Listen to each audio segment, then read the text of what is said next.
Ja, sí, ja ho sé.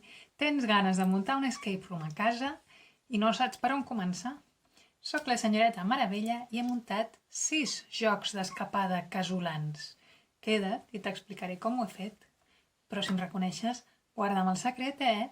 Seria com veure el Bruce Banner que va cap al laboratori i començar a cridar als quatre vents. Oh, què és el Hulk? Què és el Hulk? Oi que no ho faries? Doncs, xxxt.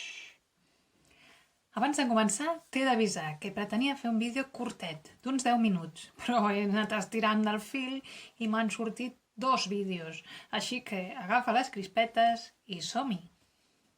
El primer que has de fer si vols muntar un escape room és tenir una bona història. Has d'imaginar un argument. Per exemple, en un bosc medieval, una serp verinosa mossega un nen i en una hora morirà si no li trobem l'antídot i el salvem. És una història massa friqui per tu, no? Ai, mira, no cal que la història sigui fantàstica, eh? Pots plantejar una història molt més realista. No sé, per exemple, pots dir que has saltat l'alarma de casa teva i no recordes el codi.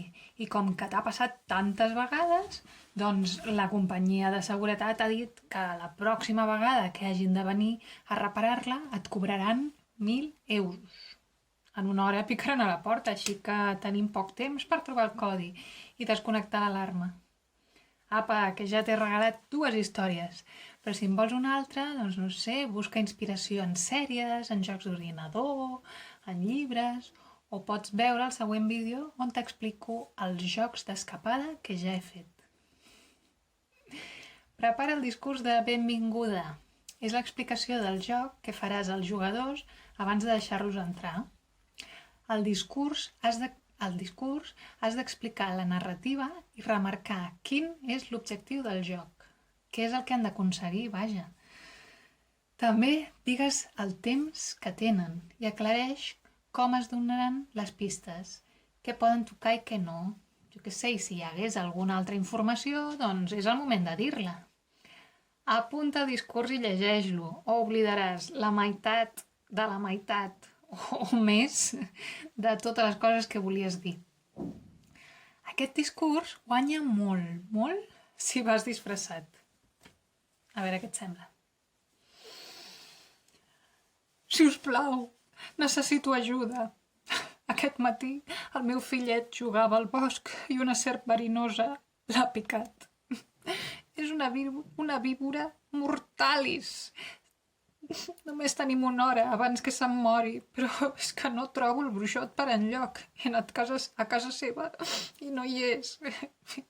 Sé que a dins de casa seva hi guarda la recepta de l'antídot, però és que em fa vergonya dir-ho, Però és que jo no he anat a escola, jo no sé llegir, oi que m'ajudareu a trobar-la? Què et sembla? Guanya una miqueta o no? Ja t'ho deia. De vegades els jugadors estan tan nerviosos abans d'entrar que es perden una miqueta part de la història. Per això també va molt bé gravar un tràiler, un vídeo breu on s'explica una part de la història, sense tants detalls. No et pots ni imaginar com creix de categoria el teu joc amb un tràiler. Pots fer-lo tan real com vulguis, o un de senzill com el que et mostraré ara.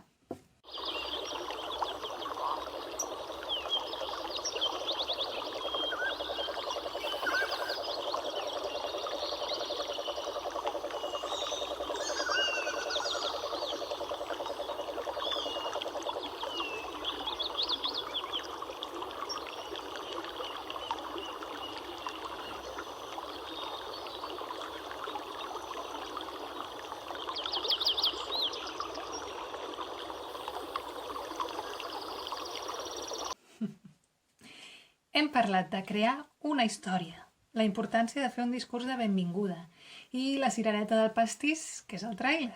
Què més? Doncs mira, hem de parlar del temps. Tenir un temps limitat dona més emoció al joc. Pots deixar un rellotge visible en algun lloc o un mòbil amb un compte enrere i així els jugadors sabran el temps del que disposen. No cal que el joc duri 60 minuts. Pots fer un joc de més o menys temps segons t'interessi. Saber l'estona que trigaran els teus jugadors a sortir del joc és una cosa misteriosa, és un gran misteri, és molt difícil de calcular. Perquè no tots els grups resolen les mateixes proves amb la mateixa rapidesa. De vegades algú estona per una prova que altres han resolt super de pressa. Per tant, no et preocupis, que això és un joc d'estar per casa, però no et passis posant 30 milions de proves a dins del joc, perquè més val que els sobrin 20 minuts als teus jugadors i que quan acabis els diguis «Oh, que bé, que ràpid que heu anat, que intel·ligents!» Que no pas que t'hagis passat de proves i sigui del tot impossible acabar el joc. Tingues una cosa clara, l'opinió dels teus jugadors dependrà de si surten o no del joc. Volem que s'ho passin bé, oi? Que acabin contents. Per tant, ajudem-los. I com ho fem? Doncs, a part de no posar moltes proves, donant-los pistes. Com que no instal·larem 30.000 càmeres a casa, jo he seguit 3 estratègies diferents. Mira, la primera és estar-me com un estaquirot, així, molt quieta, a prop d'ells i anar-los seguint si canviaven d'habitació.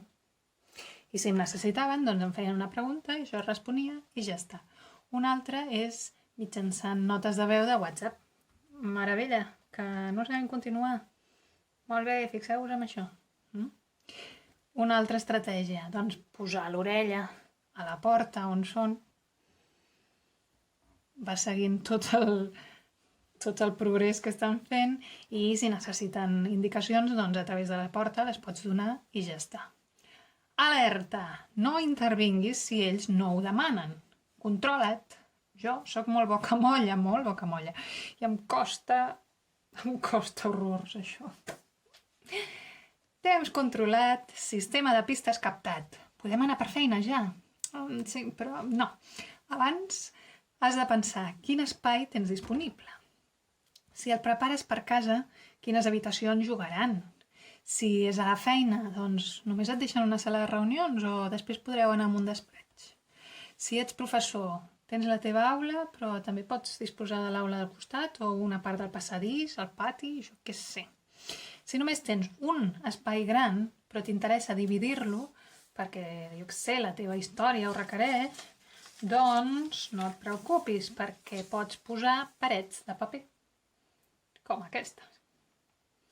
La deixes a terra i ja està, la gent sap llegir i farà cas.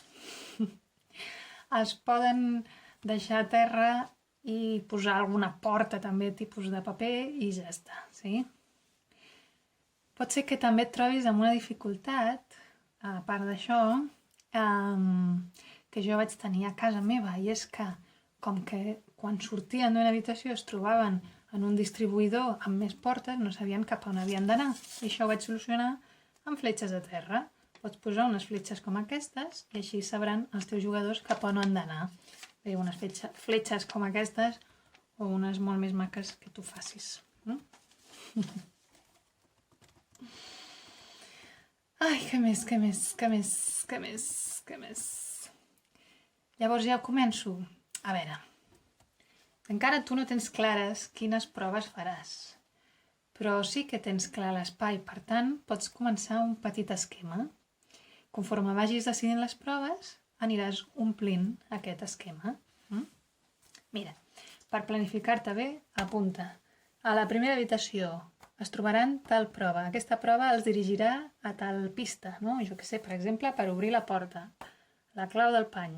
Apunta-ho aquí. Com s'obre la porta. Quin material necessito deixar en aquella habitació? On exactament? I així vas omplint amb tot el joc. Tenir-ho tot apuntat t'anirà molt bé per quan hagis de muntar el joc, perquè aniràs més de pressa i també per pensar el joc, perquè així no et perdràs, perquè al final és una mica enrevessat. En un espai gran pots fer divisions amb el paper, com t'he dit abans, però també pots oblidar-te de les parets i de les portes i simplement que una prova et porti a una altra i a una altra i a una altra. En comptes d'obrir portes, doncs mira, obriran més caixetes, per exemple. Trobaran alguns objectes que en un primer moment no sabran per què serveixen, però més endavant sí. Disposis de diferents habitacions, o no, tal com t'ho estic plantejant, seria com un joc lineal. És a dir, una prova et porta a una altra prova, una prova et porta a una altra prova, i així fins que arribem a la prova final. Però hi ha una altra manera de plantejar tot el joc, que seria la versió diana, diríem, que m'ho he inventat jo, això, però és igual. Que seria que totes les proves et porten a una part de l'enigma final, no? Per exemple, tornem al cas del nen enverinat. Tindríem la recepta de l'antídot en un llibre de màgia que hem trobat per allà, no? A casa del bruixot. I en resoldre cada prova independentment, en l'ordre que vulguem, tindríem un ingredient que hem de posar en una olla i esperar a tenir-los tots per poder crear l'antídot. És indiferent en quin ordre resolen les proves, perquè cadascuna sempre ens porta al centre de la diana, que és el nostre objectiu final. Aquest sistema pot anar molt bé si els participants són molts, i si tens un espai gran, fantàstic, perquè així es poden dividir en petits grups i entre tots resolen el joc. Els dos plantejaments es poden unir en un mateix joc, també, però si és la teva primera vegada, no et compliquis la vida. Jo, és el meu consell, vaja. Un altre aspecte a tenir en compte, l'atrezzo. Sé que sent un joc casolà tampoc no pot ser gaire excepcional, ja veus.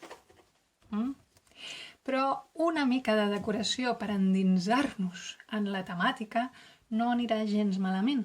Per exemple, a la història de la serp podríem posar l'arbre de Nadal, si és que en tens un d'aquests artificials, i entrar totes les plantes que tens al balcó per simular un bosc.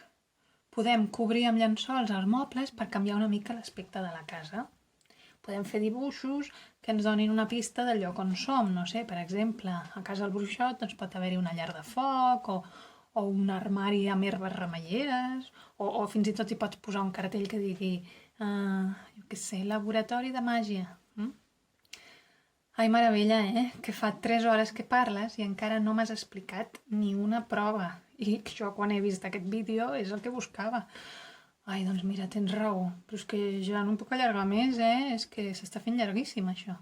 Mira el següent vídeo on et parlo exhaustivament i exclusivament de les proves. T'explicaré com obrir portes i també et donaré exemples reals dels jocs que jo he fet. Abans de marxar, vull enviar una especial salutació als meus nous subscriptors. I fer un petó als comentaristes, al Pere, la Laura, el Joan, la Núria i l'Helena. Guapos! Si t'he ajudat o tens dubtes, explica-m'ho als comentaris. Però alerta, que aquest és un canal per tots els públics. Vigila el que dius. I recorda, com deia Sau, si ets llunàtic i estàs espantat, si vius als núvols i estàs deprimit, doncs hauràs d'esperar el següent vídeo per saber com acaba. Adéu!